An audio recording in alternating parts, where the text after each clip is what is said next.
The Gemara in Be'ah teaches us a very important principle in halacha and in life. They usually go hand in hand, but the Gemara tells us a principle: mutav sheyesh shogegin v'al mezidin. Better that a person who is doing something wrong, who is violating an avera, better to do it unintentional than intentional. In other words, someone sees someone doing something wrong, and it's unlikely that that person will listen to your rebuke or even observation or instruction, however you give it over. So better not to say anything, better that the person continue doing it unintentional, because the likelihood is if you're going to tell them, they're going to do it anyway, and you'll end up making it worse for them. And in fact, the Gemara starts off with an example, one you usually observe every Friday night. The Gemara talks about the rabbinical prohibition of dancing and clapping on Shabbos. That people, of course, as the Gemara already knew, that Karlbach was going to be coming around in Friday Night Live, and the Gemara says, but don't bother rebuking those who are dancing and clapping, because everyone's doing it anyway. They're going to do it anyway. Better they be shogeg. Better. So that by itself is a separate discussion in terms of the Gemara doesn't like the fact that people are dancing and clapping. The concern them that back in the Gemara's time that you might fix the musical instrument. So there are leniencies today, either the fact that we don't know how to dance, so it's not an issue, or we don't know how to fix musical instruments. Either way, so either you have a big dichotomy, either people think they're doing a big mitzvah when they're dancing and clapping, and others think they're doing the wrong thing, but there's really no in between on that. And you leave it to your local rabbi to discuss what he thinks is the best for his congregation. So either way, the Gemara gives an example that don't rebuke the people dancing and clapping, because everyone does it, they're going to do it anyway. So the Gemara says, what do we see from this principle? This I only know that if someone's involved in a rabbinical prohibition, and they're doing a rabbinical prohibition unintentionally, b'shogeg, and if I tell them, they're probably not going to listen to me, so they'll end up violating the rabbinical prohibition intentionally, better to keep my mouth shut and don't say anything. But the Gemara asks, but would the same principle apply to a biblical mitzvah? That's one thing. Okay, so rabbinical mitzvah, it will make sense anyway for another reason, because there are different opinions. No, but there could be different opinions on the biblical level also. Oh. But what we think the biblical law is. Oh. But either way, but is this true? Is this true on the biblical level? Because maybe the rabbinical level is different for the following reason. Because what's the problem with violating a rabbinic law? To use the yeshiva language, and I'll explain it, is it in the gavra or the chefsa? In other words, is it something, when the rabbis say this is prohibited, let me just go back a step. When the Torah says something prohibited, let's say this is non-kosher, biblically, they're telling you inherently there's spiritual poison in this food, that spiritually you're going to be affected by it. That's an objective thing. Like if you have poison in your food, it doesn't make a difference why you're having it. Poison's poison. What about if the rabbis say this is only rabbinically not kosher? So why can't I eat this food? But I'm just using kosher as an example, but it's any rabbinic prohibition. Is it because there's something inherently wrong, there's some inherent harm in this food that the rabbi, that food is biblically kosher, there's no harm at all.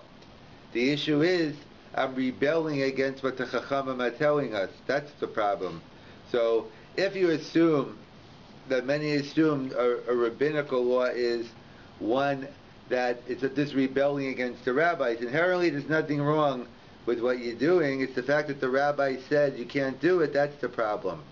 So if the whole reason for not violating a rabbinic law is because it shows rebellion against the rabbis, if someone's doing the sin unintentional, so obviously there's no rebellion going on, so why they're not doing anything wrong? So why give them rebuke in the first place? Maybe that's what the Gemara means. On a rabbinic level, better that a person do it b'shogeg because you don't even need it, according to some, you don't even need atonement if you do rabbinic law unintentionally. But perhaps a biblical law, that's a whole different ballgame. Maybe someone is violating a biblical law which is inherently wrong, so maybe even though they're shogeg, but still better give them a rebuke. Maybe it's not likely to listen to you, but once they're violating a biblical law, we don't care, shogeg amazed. So the Gemara says no. This even applies even to a biblical law. The example the Gemara and Tosafos elaborates on is the example of Tosefes Yontav, adding to the holiday. So adding to the holiday, there's we know, especially now with the day getting later, what we call colloquial early Shabbos. As I always point out, we have early Shabbos all year round. In other words, we bring in Shabbos early. The custom is to light candles 18 minutes before sunset. Or in Yerushalayim, some do it 30, 40 minutes. But whatever the minhag is, we have a mitzvah of bringing in Shabbos early. So that's a discussion regarding Shabbos and Yontif, whether that's a biblical mitzvah, a rabbinic mitzvah, a mitzvah at all. But everybody agrees. When it comes to bringing in Yom Kippur early, Tosefes Yom HaKippurim, everybody agrees, even Maimonides, the Rambam, who makes no mention of Tosefes Shabbos or Tosefes Yontif, even he codifies, based on the Gemara in Yuma, there's a biblical law of bringing in Yom Kippur early and taking it out a little later. So the Gemara says, Tosafos elaborates, what happens if the Gemara, the Torah case, let's say a woman are eating on Erev Yom Kippur. Of course, we're not talking about Yom Kippur itself, but let's say the custom is 7 o'clock, let's say, is Yom Kippur. So 6:30, people taking it early. So let's say at 6:35, you see people are still eating. So the Gemara talks about, and they're going to eat anyway up until 7 or 5 to 7, because they're not going to violate Yom Kippur, but they're going to eat. So the Gemara says, should you rebuke these people because they're probably going to continue eating anyway? So the Gemara says no.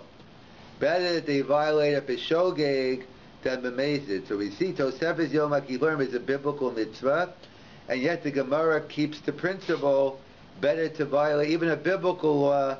If someone's going to be in violation, if you don't think they're going to listen to you, better it's for them to violate even the biblical law unintentionally than potentially violate it intentionally. And in fact, there's a further discussion, how far do we take the biblical law?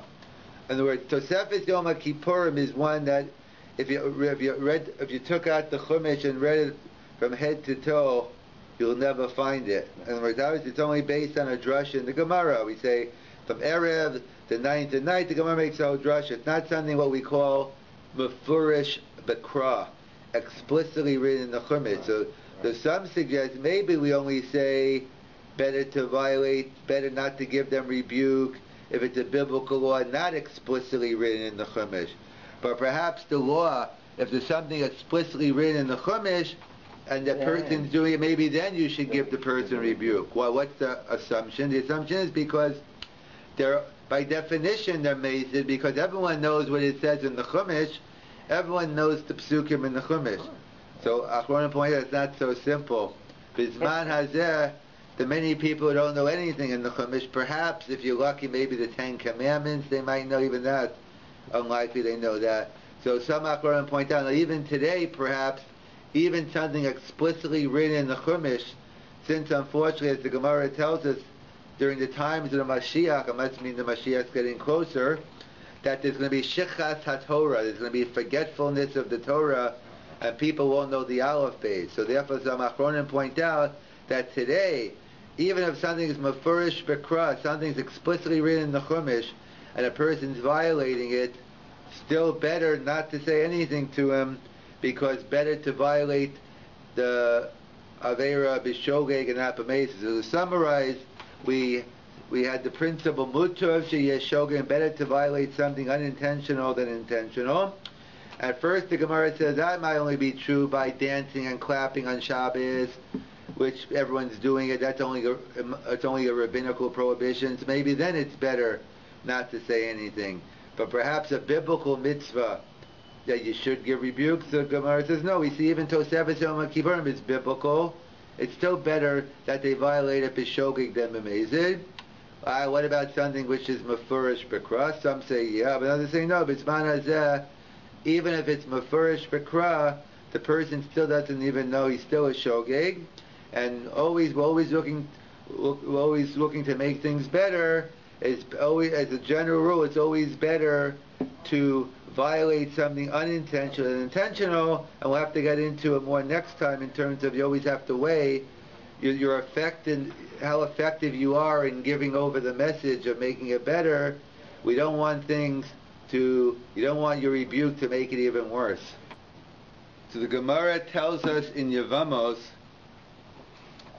that just like there's a mitzvah to rebuke someone, to tell them to do something or point out that they're doing something wrong, when you assess the situation and you think there's a chance they're going to listen to you, so too there's a mitzvah to keep your mouth shut when you know you're going to go on deaf ears. At best, deaf ears, maybe even make it worse. So that's the Gemara in Yevamos, that just like usually there's a mitzvah of fasting on Yom Kippur, but when someone is a chole sheyesh bo sakana, but someone is potentially deathly ill if they don't eat, so then in that situation there's a mitzvah to eat on Yom Kippur. So too, normally there's a mitzvah to rebuke someone if they're doing something wrong, but in a situation, that's only to make the situation better. In a situation where it looks like it's going to make it worse, then keep your mouth shut. That's the Gemara in Yevamos. On the other hand, there's a Gemara in Erechin which seems to imply something different. The Gemara in Erechin asks, how far does the mitzvah of rebuke go? How far does this go? Like, how much does a person have to do? When you see someone doing something wrong, how far is one's obligation? So one opinion is you just, speak to the person,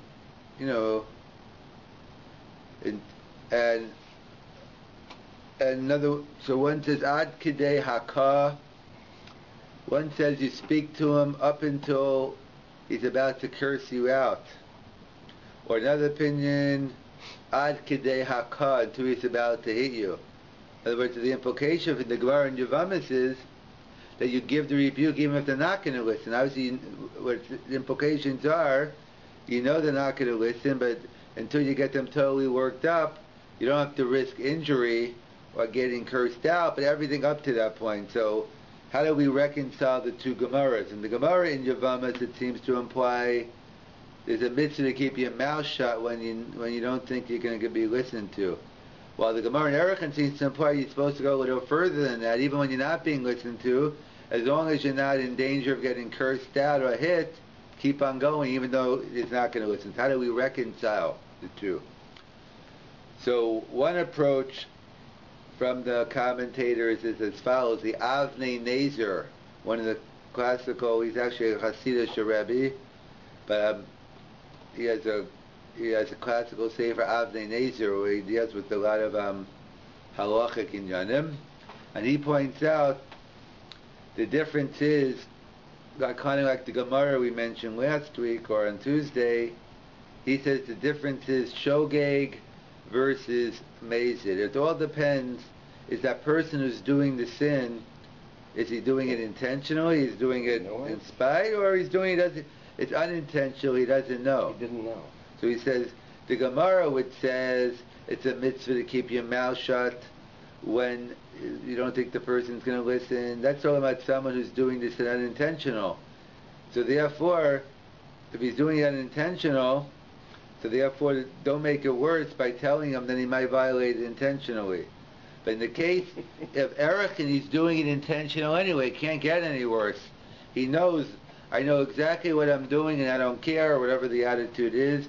And that's when the Gemara says you keep on rebuking him up until physical harm or getting cursed out, because he's doing it b'mezid anyway. That's how the Avnei Nezer says. But then he asks a question on himself. He says, but still, it doesn't make any sense. If you tell me I know the person's not going to listen, if I know he's not going to, if he's not going to listen to me, what's the difference if he's shogeg or mezid? I definitely understand shogeg, turning a shogeg into a mezid, but if he's intentional and he's not going to listen, why bother even inciting him more? Like, so what? It's intentional. If it's not going to help, then don't. So therefore, he leads to the question. He says, what can I do? We don't have a right to be darshin and time at the kra. We don't have a right to go into the reasons. He doesn't really understand it, but that's how he interprets the Gemara. However, we can answer the Avnei Nezer's question that in terms of that, because the Avnei Nezer was assuming, he's saying we don't know when we don't know what to what's the point of rebuking someone if they're not going to listen. So they point out that a topic we've discussed in detail other times. We'll just review it quickly and give the answer. There's a concept in the Gemara of darshinan taima dekra. Can you take the reason for a mitzvah and either limit or expand the scope? In other words, the classic case is the Torah says don't take collateral from a widow. It doesn't say why. The assumption is she has no one supporting her, she's poor, and therefore don't take, it might be her only pillow or only coat. So the question the Gemara has, what about a rich widow? So Rabbi Yehuda says, Eino darshinan time of the kra. I can't take the reason and limit the scope of the mitzvah. It doesn't make a difference. Rich or poor, you can't take a widow. And Rav Shimon disagrees and says, no, darshinan time of the kra. The reason why you can't take it from a widow, because the assumption is she's poor. But if you know she's rich, then it's not a problem. So we usually passing our like Rabbi Yehuda, Eino darshinan time of the kra. We don't take the reason. And that's why the Avnei Nezer says we don't take the reason. Therefore, the difference is shogeg and mezid, but I don't have but it doesn't make sense to me. So the commentators answer that there's an exception to the rule. Even Rabbi Yehuda, who normally says Eino darshinan time in the kra, even he agrees if it's mefurish b'kra, if the Torah itself gives the reason. For instance, the Gemara tells us in Sanhedrin, a king, should have, it talks about how many wives a king should have. So Rabbi Yehuda says, don't worry, a king could have as many wives as he wants, as long as they're observant and they're going to make him religious, make him observant. But there's a limit to how many wives. So Gemara says no. Though what's the whole reason? The pasuk says because what's the concern of having too many wives? They'll lead you astray. But if you get good wives who will lead you towards God, then you can have unlimited. So we see even Rabbi Yehuda, who normally says you don't take the reason into account, if the Torah itself gives the reason, then you can take it into account. So what does that have to do with our mitzvah of tochacha? So it has a lot to do with it, perhaps, because the pasuk says, "Hochiach tochiach es amisecha," is you shall rebuke the person, and it says, and then at the end of the pasuk it says, "Lo sisa lav chay," it shouldn't lead to sin. So what does that mean? It shouldn't lead to sin. So Rashi says, Rashi is being descriptive in the manner of which you give the rebuke. In other words, make sure your rebuke isn't worse than the sin. Let's say someone's doing something wrong. It's not the worst thing, but helpful criticism. Right, but then he says, but you're going to embarrass that person publicly, or you're going to do it, you're going to scream at him. So what you're doing is going to cause the sin even worse. You're going to cause him to rebel more, or you're going to be you should go. When you give rebuke, you should be involved in the sin. Make sure when you give rebuke, it has to be in a positive way, a quiet way, non-intrusive. That's how Rashi learns the pasuk as being descriptive. The Ramban says even more than that. No, the Ramban is saying that's part of the mitzvah rebuke. Give rebuke in a manner which it won't lead to sin. In other words, what the Ramban is saying is, don't Don't give rebuke in a case where it's going to make things worse. Don't make the rebuke cause the person to do even more now. Like, he's just doing X. If you rebuke him, he's going to do X, Y, and Z. So we'll see how don't have the rebuke creating more sin. So in other words, according to the Ramban, it's really built, you could say it's built into the pasuk. They're not the reason for rebuke. And what's the reason for rebuke? Is to make things better and not worse. So by definition, if it's going to make things worse or it's not going to improve, there is no mitzvah. So that's how we can answer up the Avnei Nezer, Shogeg versus Mazid. The Gemara in Yevamos, which says it's a mitzvah to keep your mouth shut if he's not going to listen. That's by Shogeg. But if it's b'mazid, he says then you should do it. But the question is, why should you do it even if you're mazid? So the Avnei says, because ain't no darshin on time in the Torah. What can I do? So the answer is, we can be darshin on time in the Torah because it's a mefurish b'Torah. In other words, it's a fundamental machlokes Rashi and the Ramban on how you learn the end of the pasuk. So the Avnei Nezer seems to be learning like Rashi, that it's not telling me anything about the nature of rebuke. It's telling me an independent point. When you give the rebuke, make sure you do it in the proper way. The quality of the rebuke. Right. But according to the Ramban, no, that's goof. That is part of the mitzvah of rebuke, is you only give rebuke if you're going to make the situation better. If it's going to lead to make it worse, so therefore it's built into the effort. Even when you're mazed, so even though when you're doing if someone's doing something intentional, but he's not going to listen anyway, there's no point of rebuking him. So that's the way the Avnei Nezer explains, and the other commentators. And we'll have to continue next time. There'll be two other approaches, how we reconcile the Gemara in Yevamos versus the Gemara in Erech. And according to the Avnei Nezer, the difference was Shogeg versus Mazid. Shogeg, you keep quiet. Mazid, you know, but we explained even Mazid, you could keep quiet if you know that it's not going to help. So to continue our discussion on the mitzvah of tochacha, on the mitzvah of rebuke, so we point out an apparent contradiction. The Gemara in Yevamos says, just like there's a mitzvah to instruct someone to do something when you think they're going to listen, so too it's a mitzvah to keep your mouth shut when they're not going to listen. On the other hand, we have the Gemara in Erech, which seems to say you go much further than that. Even if they're not going to listen, you give them rebuke up until they're going to hit you, up until they're going to give you pachis, etc. So how do we reconcile the two? So we answered before, we reconciled in terms of Shogeg versus Mazid. The Avnei Nezer said, when do we say that you keep your mouth shut when the person's doing it unintentional? Because why make things worse? When they're doing it b'mazid, what's the difference? Then we went into that, why perhaps even mazid you should or shouldn't do it. Another answer is by the Ritva. The Ritva wants to make a different distinction, a distinction between Yachid versus Rabim, an individual versus many. That when he's supposed to give rebuke to the people, that's when you're doing one-on-one.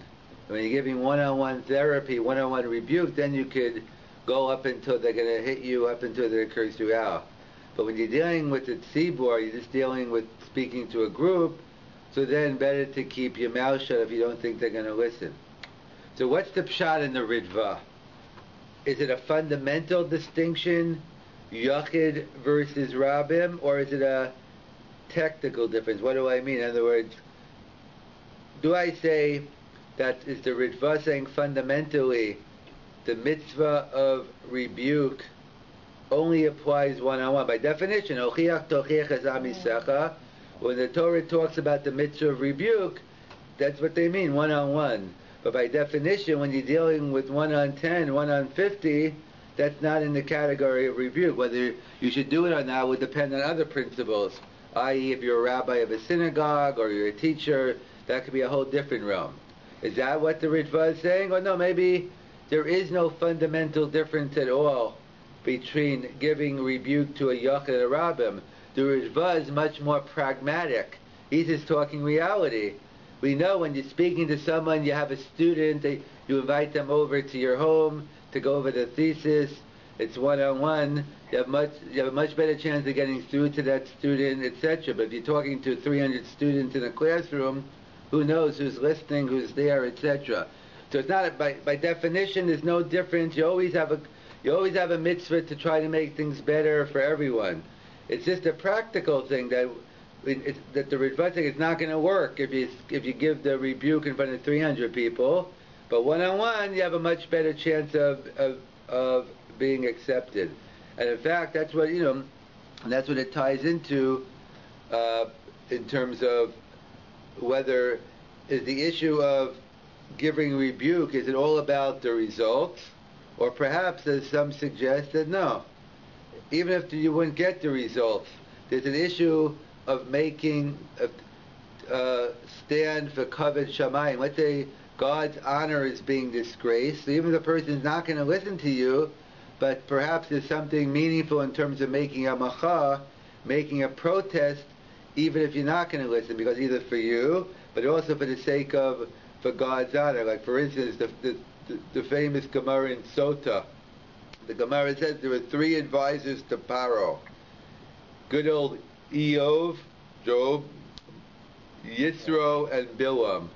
And the Gemara says they are all rewarded and punished, Mida keneged Mida, corresponding to what they did or didn't do. So Yisro said, I can't, so because Paro said, kill the Jews, what should we do? What's the Jewish solution? So Yisro wanted no part of it, he ran away. So he gave up a prominent position. So he himself got a prominent position. He became Kohen Midjan, and also his kids later on became on the Sanhedrin. Bilam said, kill the Jews. So we read about later on in the Torah, there's Bilam ben Ba'or Hargu B'charev. But where's the Midah Keneged Midah? Eov kept quiet, and he's the typical life of suffering.